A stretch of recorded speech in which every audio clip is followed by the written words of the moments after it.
إن الحمد لله نحمده ونستعينه ونستغفره ونعوذ بالله من شرور أنفسنا ومن سيئات أعمالنا من يهده الله فلا مضل له ومن يضلل فلا هادي له أشهد أن لا إله إلا الله وحده لا شريك له وأشهد أن محمدا عبده ورسوله لا نبي بعده. Kembali kita bersyukur kepada Allah Subhanahu wa Ta'ala yang mana hari ini kita diberikan begitu banyak nikmat iman, nikmat kesehatan, usia yang panjang. Alhamdulillah kita masih diberikan waktu. Tujuan waktu ini adalah mengumpulkan amalan-amalan soleh di sisi Allah Subhanahu wa Ta'ala. Salam dan salam marilah kita kirimkan kepada yang kita Nabi besar Muhammad sallallahu alaihi wasallam beserta keluarga beliau dan para sahabat-sahabat beliau radhiyallahu anhum ajma'in. Mudah-mudahan kita juga bagian dari para pengikut mereka sampai hari kiamat. Amin amin ya rabbal alamin. Bapak Ibu dimuliakan Allah Subhanahu wa Ta'ala. Perkara menuntut ilmu agama adalah kewajiban hak atas setiap muslim, baik laki dan perempuan. Menuntut ilmu agama pada kaidah dan fadilah sebagaimana Nabi sallallahu alaihi wasallam mengatakan, talabul ilmi faridatun 'ala kulli muslim. Wajib bagi setiap muslim itu untuk menuntut ilmu. Dalam hadis yang lain Nabi mengatakan, man salaka yaltamisu ilman sahalallahu lahu bihi thariqan ila jannah. Siapa yang berjalan menuntut suatu ilmu, maka Allah Subhanahu wa Ta'ala memudahkan jalannya menuju surga. Ya. Ilmu yang dimaksud para ulama di sini adalah ilmu menyangkut dengan agama Allah Subhanahu wa Ta'ala. Agama Allah itu banyak, ya, bukan cuma sholat, ya, bukan hanya puasa, tapi segala aktivitas kita itu menyangkut dengan ibadah, dengan niat karena Allah. Insya Allah kita mendapatkan ganjaran pahala insya Allah Subhanahu wa Ta'ala. Contoh seperti orang yang membuat balon, lampu, lampu ya, listrik siapa yang juga itu cuma buat, tetapi dalam nilai kebaikannya dia tidak mendapatkan pahala. Mau orang pakai, tapi dia tidak mendapatkan pahala di Allah Subhanahu wa Ta'ala. Maka niat itu kita harus jaga betul-betul agar kita mendapatkan ganjaran pahala di Allah Subhanahu wa Ta'ala. Bapak Ibu berdoa Allah Subhanahu wa Ta'ala. Pak, ini berapa menit? 14. Oke. 15 menit. Kita pembahasan hari ini pembahasan masalah akidah, masalah tauhid. Masalah tauhid ini adalah masalah yang sangat penting. Memang kita sudah Islam, tapi tinggal kita mengetahui lagi sejauh berapa banyak niat kita, iman kita kepada Allah Subhanahu wa Ta'ala. Karena iman kepada Allah ini adalah paling terpenting bagi kehidupan seorang muslim. Pembahasan pertama adalah iman billahi ta'ala, beriman kepada Allah Subhanahu wa Ta'ala. Para ulama mengatakan al-muslimu yu'minu billahi ta'ala di makna, ya. Orang Islam itu beriman kepada Allah Subhanahu wa Ta'ala dengan makna bahwasanya dia mempercayai adanya Allah Subhanahu wa Ta'ala wa annahu azza wa jalla qadir, dan dia mengetahui bahwasanya Allah Subhanahu wa Ta'ala itu pencipta langit dan bumi, alimul ghaib wa syahadah. Allah itu mengetahui perkara yang gaib dan perkara yang tampak, ya. Rabbul syai'in, dan Allah Subhanahu wa Ta'ala itu adalah Rabb segala sesuatu dan Maha pemilik segala sesuatu. La ilaha. Kalau kita mengatakan la ilahu dengan la ilaha beda. La ilaha itu mengfathahkan itu menafikan segala Tuhan yang lain, mengalihkan hanya Dia satu-satunya adalah Allah. La ilaha wala ma'budu bihaqqin illa huwa. Ya, tidak ada yang berhak diibadahi dengan hak kecuali hanya Dia, Allah Subhanahu wa Ta'ala. Kemudian wala rabba ghairuhu, tidak ada Rabb yang lain, ya, selain Allah Subhanahu wa Ta'ala. Wa annahu jalla wa ala mawsuufun kulli kamal. Allah itu disifatkan dengan segala kesempurnaan. Munazzahun an kulli nuqsan. Allah itu dimuliakan dari segala bentuk kekurangan. Dan ini ada juga terdapat betul Allah Subhanahu wa Ta'ala kepada Allah sebelum adanya sesuatu ini, ya. Sebelum sesuatu ini Allah Subhanahu wa Ta'ala sudah sempurna. Bapak Ibu dimuliakan oleh Allah Subhanahu wa Ta'ala. Tentang keyakinan kita kepada Allah Subhanahu wa Ta'ala itu ada dua dalil, ya. Dua dalil bagaimana kita berpikiran kita bisa mengetahui adanya Allah. Hari ini kalau kita melihat Indonesia mayoritas muslim, tapi negara-negara seperti Korea Utara itu komunis, mereka tidak mengenal adanya Allah. Makan, minum, buat air, mati, selesai. Tapi kalau kita meyakini, maka di dunia ini kehidupan kehidupan, di alam dulu kehidupan, di akhirat tidak ada yang kehidupan. Ya. Bagaimana kita bisa mengetahui adanya Allah? Itu ada berita-berita dari kenabian. Yang pertama meyakini adanya Allah adalah dalil-dalil tentang yang berkaitan dengan Quran itu sendiri. Saya mau tanya kepada Bapak dan Ibu, selama kita yakini bahwa Allah itu berada di mana? Allah itu berada di mana? Di hati. Oke, di hati. Satu lagi, tepat tak? Allah itu berada di mana? Supaya kita tahu keyakinan kita.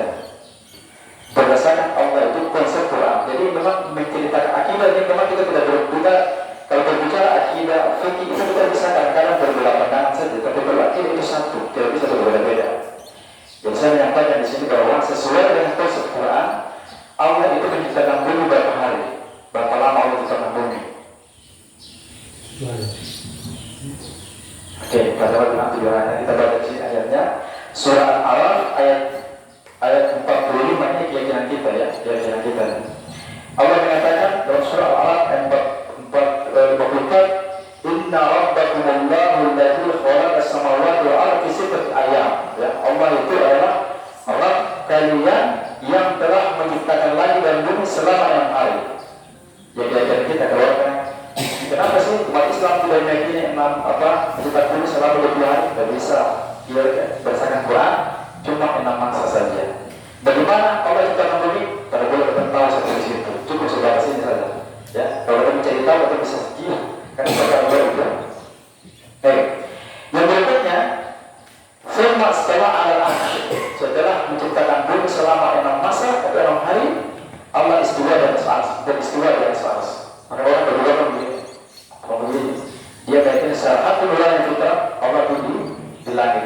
Kalaupun Allah itu berada di mana-mana, itu proses pemahaman yang kita tidak bisa dipakai. Itu pemahaman yang keliru di zaman itu ya. Pemahaman Jahmiyah ya. Itu sudah dengan Allah yang mana-mana tidak bisa. Allah itu zatnya di atas ars, tetapi ilmunya itu seluruh itu tentang bumi. Gitu kan? Kemudian di atas ars Allah mengatakan washul laila wa nahara yatlubu hafizan. Lalu Allah itu menutup malam dan siang dengan cepat. Bayangkan.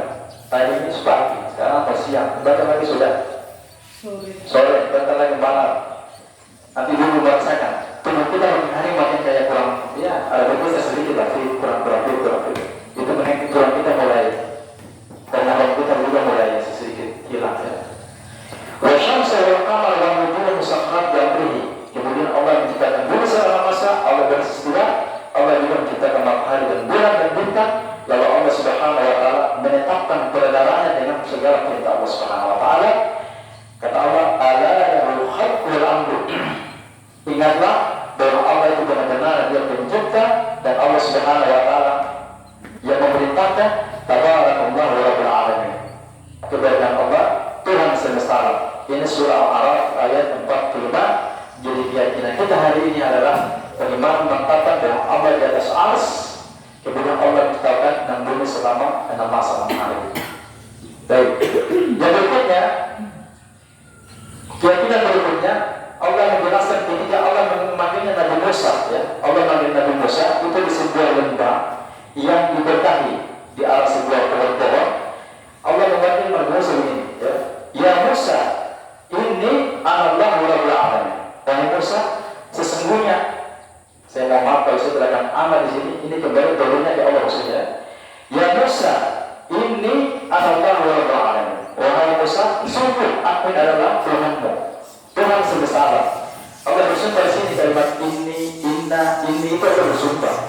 Jadi Allah meyakini bahwa menyakini kepada Musa, wahai Musa, ini adalah Rabbul Alamin. Sesungguhnya aku ini adalah Rabb semesta alam. Itu dalam surah Al-Qasas ayat 30. Dalam surah Al-Fatihah ayat 14 Allah juga bilang, ya. Innani anallahu la ilaha illa ana fa'buduni wa aqimus sholata li dzikri. Dan sesungguhnya aku ini adalah Allah, tidak ada Tuhan illa ana, selain ana sini Allah maksudnya fa'buduni, maka beribadah kalian kepada aku wa aqimus sholata li dzikri. Lalu dirikanlah sholat itu untuk mengingat diri. Kita sholat ini, bapak ibu, itu zaman itu sudah ada. Tapi berbeda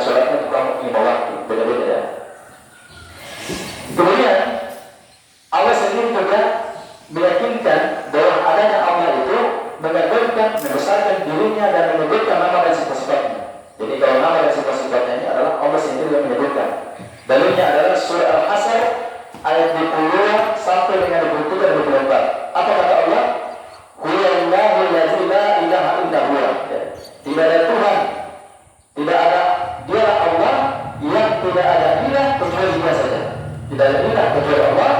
Al-Alimul Ghaib wa Syahadah, karena Allah mengetahui perkara yang gaib, perkara yang tampak. Huwa Ar-Rahmanur Rahim, dan Allah itu pemilik Ar-Rahmanur Rahim.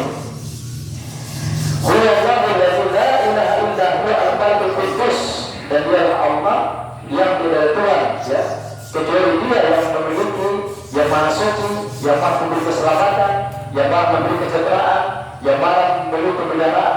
Al-Aziz, dan Allah itu maha kuasa. Al-Jabbar, Allah itu maha Al-Jabbar. Jabbar itu maksudnya Allah maha berhak kuasa begitu. Kalau Allah mengatakan dirinya sombong, Allah punya hak ya. Allah maha kuasa. Al-Mutakabbir, Al-Mutakabbir itu Allah maha sangat besar. Subhanallah amma yusyrikun, maksudnya Allah dari apa-apa yang orang musyrik itu persekutukan. Jadi Allah sini sudah sebutkan nama-namanya sendiri bahwa Allah itu maha melihara, maha aziz, maha jabbar, Al-Mutakabbir, itu Allah menyebutkan di situ. Kemudian Allah sendiri juga ya, Allah juga menyebut dengan memuji dirinya sendiri ya. Allah sendiri memuji. Kalau kita manusia tidak boleh memuji diri sendiri, itu tidak boleh. Kepada Allah berhak ya. Dalam surah Al-Fatihah ayat 2, 3 dan 4 itu Allah mengatakan Alhamdulillahirabbil alamin. Ya, Ar-Rahmanur Rahim Maliki Yaumiddin. Ini ayat ini menceritakan bahwa Allah itu berhak memuji dirinya sendiri. Segala puji bagi Allah, Rabb semesta alam, Ar-Rahmanur Rahim, Maliki Yaumiddin, yang menguasai hari kiamat. Begitu pula di dalam ya surat-surat yang lain, surat Al-Anbiya, Allah mengatakan inna hadhihi ummatukum ummatan wahidah wa ana rabbukum fa'budun. Sesungguhnya aku ini ada, kalian ini adalah umat yang satu ya. Jadi zaman Nabi Adam dulu kan satu, saya tidak tahu maksudnya. Kata Allah, inna hadhihi ummatukum ummatan wahidah, kalian hanya satu umat saja. Wa ana rabbukum fa'budun, dan Tuhan dari adalah saya Allah. Maka beribadah kepada Allah Subhanahu wa taala. Di dalam surah Al-Mu'minun juga begitu, ayat 56. Ada 52 Allah mengatakan wa ana rabbukum fattaqun. Aku ini adalah Tuhan kalian, maka bertakwalah kepada Allah Subhanahu wa taala. Kemudian para ulama mendefinisikan ada satu ayat yang Allah membantah orang-orang mengatakan bahwa adanya Tuhan dunia ada dua. Ya. Bagaimana sih kalau ada Tuhan di dua? Apa ada permasalahan apa? Maka para ulama mengatakan di sini jelas Allah membantah bahwasanya di dunia itu tidak ada Tuhan kecuali Allah. Dalilnya adalah surah Al-Anbiya ayat 22. Allah mengatakan lau kana fihi ma'alihatun, andaikan saja di langit dan di bumi ini ada satu Tuhan, ada Tuhan yang lain selain Allah, la fasadata. Ya, la fasadat sini mengatakan la di sini menunjukkan la fasadata tauhid, sumpah di situ sungguh bumi dan langit tidak membinasa. Fasubhanallahi rabbil arsy, maha suci Allah Rabb pemilik arsy, amma yasifun, dari apa-apa yang manusia itu menggambang-gambarkan. Masih ada waktu lagi itu? Masih ada lagi. Kemudian bagaimana kita bisa beriman kepada Allah Subhanahu wa taala? Dari yang kedua itu adalah tadi dari Quran, dari yang kedua itu adalah kalau sebenarnya ibu Nabi dan Rasul ada berapa banyak? Ya? 25. Kalau dalam Quran 25. Tetapi yang kita meyakini secara umumnya itu adalah 124.000 Nabi. 124.000 Nabi. Ya. Nah, kalau 124.000 Nabi, toh sebagai inilah kita boleh cari-cari tahu Nabi siapa. Kalau dulu tadi hanya cukup ketemu imani hanya 25 Nabi yang gambarkan dalam Quran. Tapi ada 124.000 Nabi dan Rasul. Nah, itu mereka meyakini adanya Allah Subhanahu wa taala, lalu mereka mengabarkan itu bahwa adanya rububiyah lil alamin kulliha. Mereka menyampaikan bahwa Allah itu pemilik kekuasaan di bumi ini, dan Allah mereka memberitahukan bahwa ciptaan Allah Subhanahu wa taala dan tindakan Allah di dalamnya. Jadi kalau kita lihat itu ada gempa, ada tsunami, ada meteor jatuh, itu tindakan Allah semua, perbuatan Allah semua itu ya. Kemudian kepada Nabi Rasul ini datang 124.000 Nabi ini adalah menyampaikan kabar tentang adanya nama dan sifat-sifat Allah. Bahkan para ulama mengatakan dari sekian 124.000 Nabi itu tidak ada satupun ya terkecuali Allah Subhanahu wa taala sudah menyampaikan atau berbicara dengan mereka, atau Allah sudah menetapkan dia sebagai seorang utusan, atau Allah Subhanahu wa taala memasukkan ya di dalam hati para nabi itu akal dan pikiran ini maksudnya adalah sesuatu yang menyampaikan sesuatu kedua bagi Nabi itu bahwasanya yang dimaksudkan oleh Allah itu adalah merupakan wahyu, ya, wahyu kepada Nabi tersebut. Lalu kalian dari hadar ada hadir, maka dengan jumlah yang besar ini, ya, para nabi masuk ini, datang ke dunia ini adalah, ya, jumlah besar ini dari wahyu, dari makhluk yang terpilih, manusia yang bersih, manusia di akal yang bersih, datang ke dunia ini merubah pola pikir manusia, berubah kebetulan ini. Yang tadinya mungkin memang sudah tercipta, terus sudah tidak ingat Allah lagi, sudah lupa apa siapa pencipta kita. Maka Nabi dan Rasul itu untuk berubah punya pola pikir bahwa adanya Allah, adanya Tuhan, adanya nanti hari kiamat, adanya hari pembalasan itu. Ya. Nah, mereka datang ke dunia ini merubah pola pikir kita karena kenapa? Karena manusia itu suka mendustakan namanya tukang buku tentang mendustakan Allah Subhanahu Wa Taala. Betul? Sholat poster, bikin itu misalkan baca Quran sukarada dan bersenetron film India misalkan azan Allahu Akbar lulu dua kan begitu. Quran datang, berita datang supaya kalau kita orang bahwa rupanya harus berbuat amal yang soleh karena menjadi bekal di sisi Allah Subhanahu Wa Taala. Mereka datang untuk menyampaikan hal kepada manusia karena manusia itu tidak mengetahui tentang sesuatu perkara goib. Karena Nabi Rasul datang menyampaikan kepada manusia karena manusia tidak memiliki sebuah kebenaran, tidak memiliki sebuah kebenaran dan keyakinan. Dan para Nabi Rasul itu adalah manusia yang terpilih, kemudian itu jiwa-jiwa mereka paling suci, atau mereka paling jernih dan jujur ucapannya. Kalau orang kan kadang-kadang sudah berbohong. Kalau karena itu tidak ada. Yang kedua, yang ketiga, ya. Bagaimana kita bisa mengetahui adanya Allah? Nah ini, para ulama itu yang tuliskan di sini adalah iman balayin minal bashar. Imannya orang-orang yang mendapat musibah. Kita lihat di dulu terjadi di Palestina. Semakin banyak mereka digempur oleh tank Israel, semakin banyak membeli di sana tuh kuat dengan Islam, betul? Semakin banyak beli manusia Quran, baca Quran di kulit. Itu mereka punya keyakinan itu, ya. Ini menyatakan bahwa Allah itu ada. Semakin banyak mereka dibunuh, semakin banyak mereka yang sangat, semakin banyak hari ini terhadap kepada Quran. Ini, ya, yang kedua adalah iman balayin, iman orang-orang yang mendapat ujian dari kalangan manusia, karena mereka yakin tentang adanya Allah Subhanahu Wa Taala, mereka beribadah kepada Allah Subhanahu Wa Taala dan mereka taat kepada Allah Subhanahu Wa Taala. Kemudian yang terakhir adalah ikhbar balayin, imannya, ya, kabar tentang orang-orang berilmu di kalangan para ulama menyatakan bahwa adanya Allah Subhanahu Wa Taala, menyatakan adanya sifat-sifat Allah, tentang kekuasaan Allah Subhanahu Wa Taala, dan mereka menyatakan tentang kekuasaan Allah terhadap segala sesuatu. Lalu itu mereka beribadah dan berkata dan mereka mencintai Allah Subhanahu Wa Taala. Lalu para ulama juga murka terhadap sebuah ketetapan Allah yang dirubah-rubah oleh manusia. Dan itu diberikan oleh Allah Subhanahu Wa Taala. Pembahasannya sangat panjang, kita ringkas saja. Sudah sampai di sini saja. Sudah 15 menit. Mungkin kalau ada mau dialog, kita lanjutkan. Keserahkan bermanfaat. Selamat. Terima kasih atas apa yang telah disampaikan oleh Ustaz. Ini cukup menarik dan mungkin apa yang disampaikan tadi ada Bapak Ibu yang belum paham atau mau tanya, silakan. Izin. Iya, silakan. Assalamualaikum warahmatullahi wabarakatuh. Waalaikumsalam. Terkait dengan persoalan materi tadi, yaitu mengacu pada Sang Pencipta. Sini sesuai dengan arahan yang tadi timbul sebuah pertanyaan menyangkut dengan satu ada 3 item: Islam, iman, dan ihsan. Yang saya tanyakan itu ihsan, Pak. Di sini dijelaskan bahwa al-ihsan huwa an ta'budahu ka annaka tarahu fa in lam takun tarahu fa ya. Di dalam situ bahwa ihsan itu apabila engkau beribadah kepadanya seakan-akan engkau melihatnya. Wa in lam takun tarahu fa innahu yaraka, dan apabila engkau tidak melihatnya maka dia yang melihat engkau.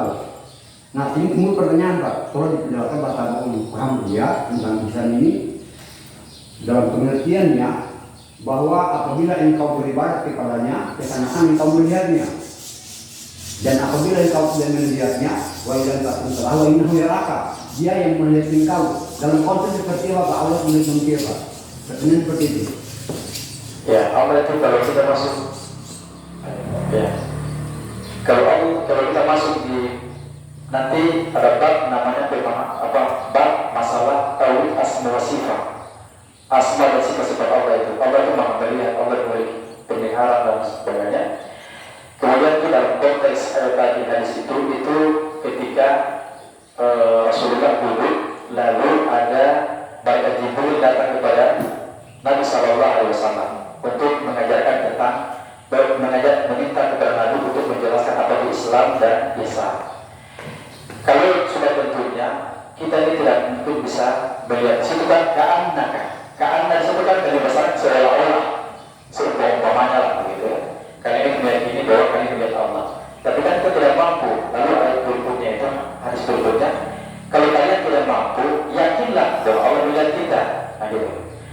Kita akan melihat Allah Subhanahu Wa Taala. Itu adalah spesial bagi orang-orang beriman nanti di hari kiamat. Jadi ketika kita nanti diadili setelah itu, di masuk surga itu ada orang-orang yang tertentu saja di kalangan para nabi dan rasul, di kalangan para ulama yang betul-betul alim baik yang berada berhak melihat kepada Allah Subhanahu Wa Taala.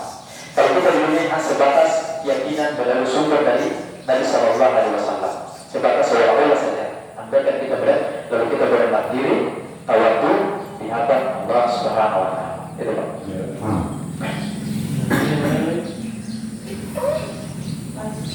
Pas. Ya.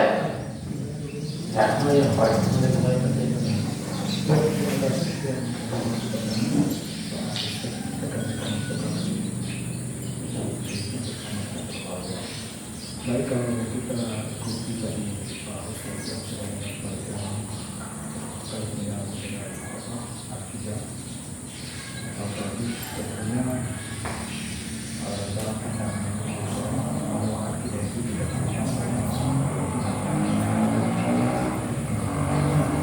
keyakinan ini kan tentunya kesempurnaan dengan manusia khususnya ketika yang sudah baik. Nah, dalam kacamata sosial, kadang-kadang kita disibukkan dengan tugas, pekerjaan, baik itu sebagai pegawai maupun karena sesuai dengan masing-masing profesinya. Kadang-kadang keimanan kita itu belum Ustaz. Nah, bagaimana Pak Ustaz bisa memberikan penjelasan sehingga kami ini bisa dalam setiap keimanan kita selalu meningkatkan ketakwaan kita kepada Allah Subhanahu Wa Taala sehingga iman kita ini tidak kadang-kadang naik, kadang-kadang turun dan sebagainya. Mungkin ya bisa memberikan tips sehingga dalam aktivitas kita keseharian kita selalu bekerja, tapi selalu kita mendekatkan diri kepada Allah Subhanahu Wa Taala. Mungkin itu. Ya, makasih Pak. Ya. Ini kalau beliau mengusulkan adalah kiat-kiat seorang mukmin bagaimana bisa istiqomah ya Pak dengan Allah Subhanahu Wa Taala. Ya, yang pertama itu kalau dalam pemahaman tauhid para ulama ya itu kata sesuai hadis Nabi Sallallahu Alaihi Wasallam. Kalau kata Nabi dalam sebuah hadisnya itu suatu ketika nanti kita ini berada dalam berrotasi. Kadang pagi kita beriman, siang kita kufur, malam kita kufur, pagi kita beriman, dibolak-balik ya. Makanya ada satu doa yang diberikan oleh Nabi Sallallahu Alaihi Wasallam, Allahumma ya muqallibal qulub tsabbit qalbi ala dinik. Wahai Allah yang bolak-balik hati, teguhkanlah hati kami di atas agamamu. Yang kedua itu memang membiasakan diri untuk dekat dengan masjid ya, baca Quran. Alhamdulillah sama kita nih, saya juga kalah baca Quran sebelum lagi baju saya tidak mampu ya, sholat tahajud kerja. Bahkan orang itu kalau sering sholat tahajud insya Allah itu sehat. Karena dalam itu jalan saya pernah mendengarkan materi salah satu ustaz itu, dia juga seorang ahli medis dan ahli juga tentang usul sholat. Dia menemukan bahwa orang sering sholat malam itu sehat ya, itu sehat. Bahkan kalau kita juga mendengar mendengarkan tentang medis, saya dengar beberapa kali YouTube itu, kita tidak boleh tidur di atas jam 10 ke atas, itu juga pengaruh liver. Makanya orang kalau begadang-gadang tidak ada maaf ya, main catur berlebihan, main yoga sampai lalu, itu bisa bahaya dan penyakit kuning. Maka kita tidak tidur. Kalau Nabi itu menjaga kesehatannya, nanti kita kalau masuk ada tidak boleh dilakukan bagaimana tempat tidurnya Nabi. Nabi tidur itu paling aslinya sudah tidur. Kalau bukan sholat witir, dia langsung tidur.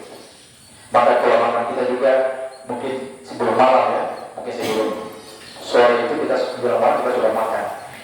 Itu kejadian berikutnya sering kita berdekatan diri dengan orang-orang istiqomah. Ya. Kalau kita cari lihat, misalkan ada katakanlah di sini, yang saya bukan berdekat camat aktif, istiqomah baca Quran, ya kita banyak berteman, dekati untuk agar kita senantiasa ada sampai jiwa di situ kan masa baca perhatian baca Quran saya tidak bisa. Kemudian itu menanamkan segala iri hati yang kebaikan dalam diri kita. Ada yang selalu mengatakan begini, yang boleh iri bagi umat itu ada dua saja. Seseorang diberikan harta oleh Allah baru sudah berinfak, dan orang yang diberikan Quran lalu dia suka membacanya pada malam hari. Itu kita iri. Masa dia sama diberikan Quran saya tidak bisa mampu membaca. Saya juga ada Quran. Dia diberikan harta gaji yang sama, saya juga ada gaji. Masa sih saya tidak bisa mampu berinfak? Itu lama-lama insya Allah kiat-kiat itu bisa menarik kita kepada takwa, dan sebagaimana Allah Subhanahu Wa Taala mengatakan, wa tazawwadu fa inna khairaz zadi taqwa. Berbekalah kalian karena sebab berbekal adalah takwa. Yang terakhir, sering kita merenungkan dalam diri kita, usia kita sudah berapa tahun? Ya, lihat kalau kita sudah berhari mungkin 1 bulan memutih, ya itu janganlah tinggalkan sholat kita, karena salah satu syarat diterima amal ibadah kita adalah sholat. Kalau kita sudah tidak sholat, semuanya ditolak sama Allah kita. Ini saya juga sampaikan Pak. Budaya. Assalamualaikum warahmatullahi wabarakatuh. Waalaikumsalam. Jawaban yang disampaikan oleh Ustaz, penjelasan tadi dapat mengingatkan kita lagi dalam proses kehidupan kita, baik bersama kami Allah. Semoga pencerahan yang disampaikan oleh Ustaz tadi dapat kita terapkan dalam kehidupan kita. Amin. Sebelum kita tutup, adalah kita membaca surat Al-Fatihah. Bismillahirrahmanirrahim.